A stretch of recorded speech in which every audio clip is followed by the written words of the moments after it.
First of all, who does this? So this was in the data team. Are there data engineers, data modelers, data architects, analysts, somebody else? Like who takes on the responsibility of first of all building those models?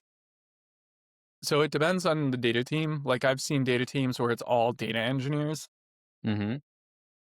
and I've seen data teams where it's like you have one data engineer and like multiple data analysts. Mm-hmm. But ultimately, like model building and the responsibility of the semantic layer should be given to what we call analytics engineers. And these analytics engineers are kind of a hybrid between a data analyst and a data engineer. And they live in the semantic layer, gathering business requirements so that they can build out what's needed in these standardized models. But again, it really depends on your organization, where you're at, but it's all about evolving your people to fit certain roles that your business actually needs. So, semantic layer is something I think all businesses generally would need. So, more than likely, like it'll start out as data analysts and they'll evolve into analytics engineers. Or, data engineers, they're more set up for warehousing and like building pipelines. They're not necessarily set up for like gathering, talking to stakeholders every day and gathering, pulling data for them and that kind of thing. So I would say analytics engineers is the correct role to work in this stuff. Okay. So essentially, analysts generally are slightly closer to the business because Yeah. of their role.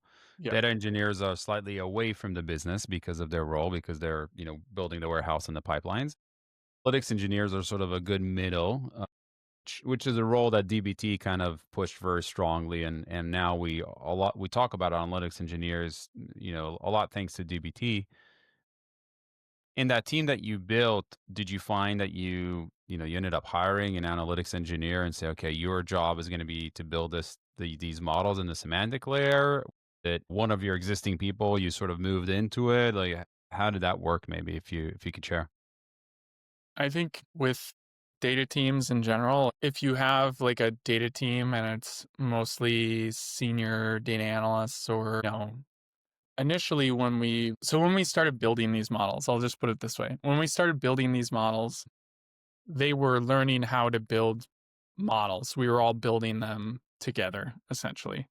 So that's kind of like for step one is get people starting to work in things and starting to understand how to do things and then moving on and building that skill set closer and closer to what an analytics engineer skill set ideally would be. Hmm. Whereas if you took a different route and went the data engineer route, they might be able to do it right away, but you know, they probably don't know the business as well as the data analysts. So gathering requirements to build these models will be a little more difficult for data engineers.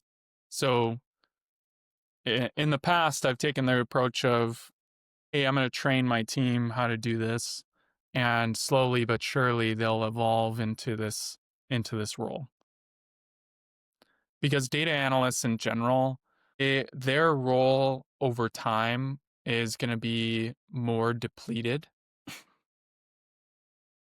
generally because it's going to get easier and easier to get this information and but the foundations of this information need to be maintained and need to have governance, and data teams still need to have a little control over what's being created. So I think if anything, a data analyst will still be a hybrid between business context and building, but they'll move gradually more into the building realm than they are, pulling random ad hoc SQL queries for people. That just won't need to occur in the future.